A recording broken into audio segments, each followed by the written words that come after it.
श्री कृष्ण गोविंद हरे मुरारे, हे नाथ नारायण वासुदेवा।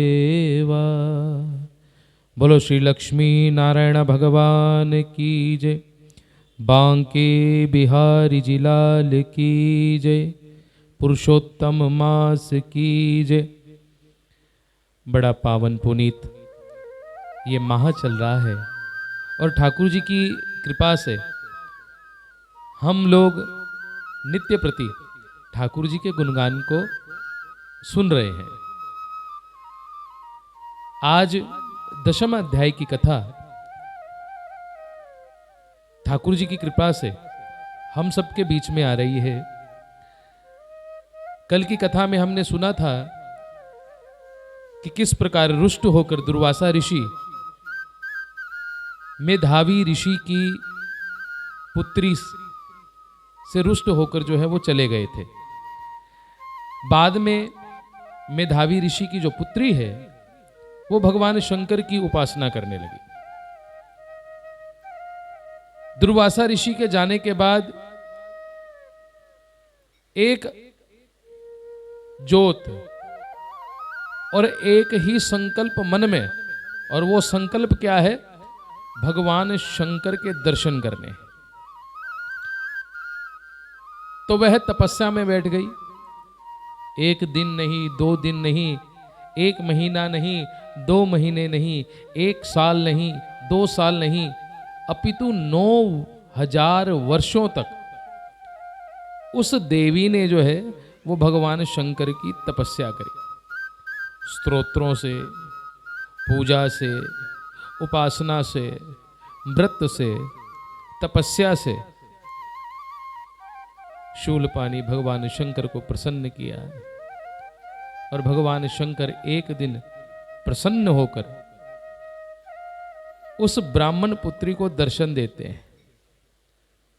और जैसे ही दर्शन दिए, मेधावी ऋषि की जो पुत्री है वह बहुत प्रसन्न हुई। भगवान के अलौकिक दर्शनों को पाकर अपना जीवन सफल बनाकर भगवान शंकर के श्री चरणों में प्रणाम किया। भगवान शंकर बोले, मांगो, क्या मांगती हो?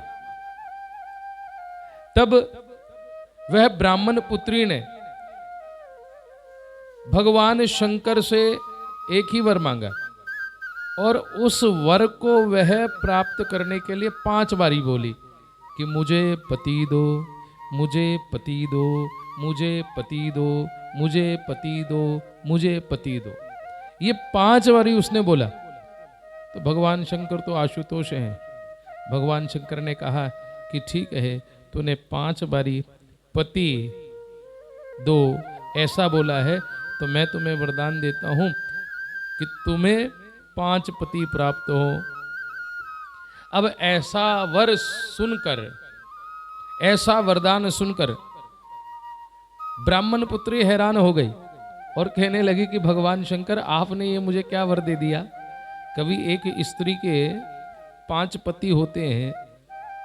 तब भगवान शंकर बोले कि अब तो मुख से हमारे निकल गया और ये वरदान अवश्य पूर्ण होगा।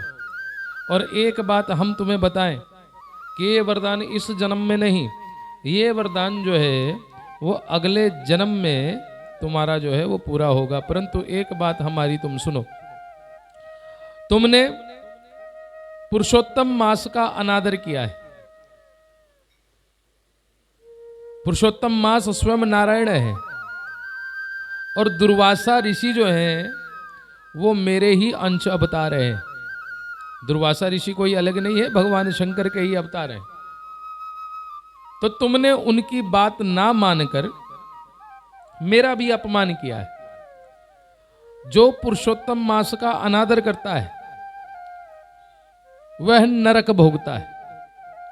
परंतु साथ ही साथ तुमने हमारी उपासना भी की है, तो तुम नरक की अधिकारी तो नहीं हो। वरदान स्वरूप तुम्हें 5 पति तो अवश्य मिलेंगे, परंतु तुम्हें उस जन्म में राजकुमारी होते हुए भी, रानी होते हुए भी तुम्हें दुख भोगना पड़ेगा। क्यों? क्योंकि तुमने पुरुषोत्तम मास का अनादर किया है। जो ये कथा शुरू से सुन रहे हैं उनको पता होगा कि मेधावी ऋषि की पुत्री ने किस प्रकार पुरुषोत्तम मास का अनादर किया। दुर्वासा ऋषि ने कहा कि तुम्हारी व्याकुलता तब दूर होगी जब तुम पुरुषोत्तम मास का जो है व्रत करोगी, पुरुषोत्तम मास में तपस्या करोगी, पुरुषोत्तम मास में पूजा करोगी, पुरुषोत्तम मास में यथाशक्ति दान करोगी, पुरुषोत्तम मास में तीर्थों के स्नान करोगी।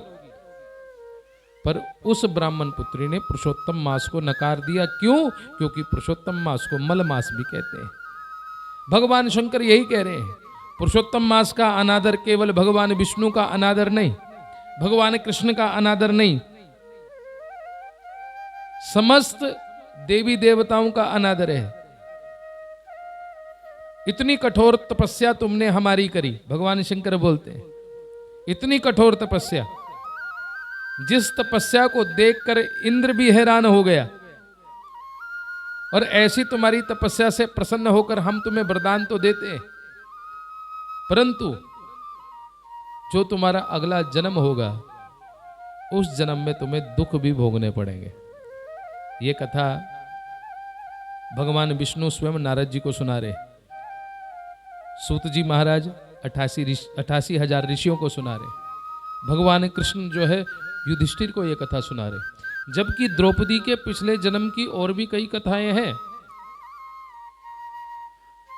पर पुण्य और पाप ये हर जन्मों में जो है वो कभी भी पीछा नहीं छोड़ता, वो मिलता है, जरूर मिलता है उसका फल।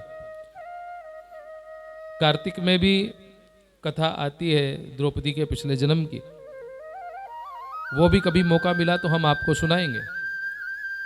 भगवान शंकर ने वरदान भी दिया और साथ साथ ये भी कहा कि पुरुषोत्तम मास का जो तुमने अनादर किया है उसके दुख को तुम्हें जरूर भोगना पड़ेगा।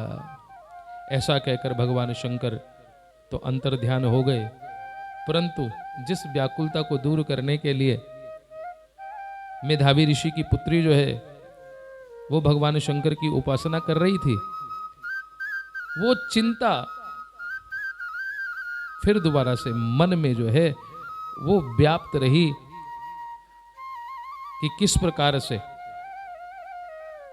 जो मैंने पुरुषोत्तम मास का अनादर किया है, जो मैंने पुरुषोत्तम मास को नकार के पाप कर्म किया है, उस पाप कर्म से मैं दूर कैसे होंगी, वो पाप दूर कैसे होगा। यहाँ पर आज की कथा को हम विश्राम देते हैं। जय श्री कृष्ण, जय श्री कृष्ण।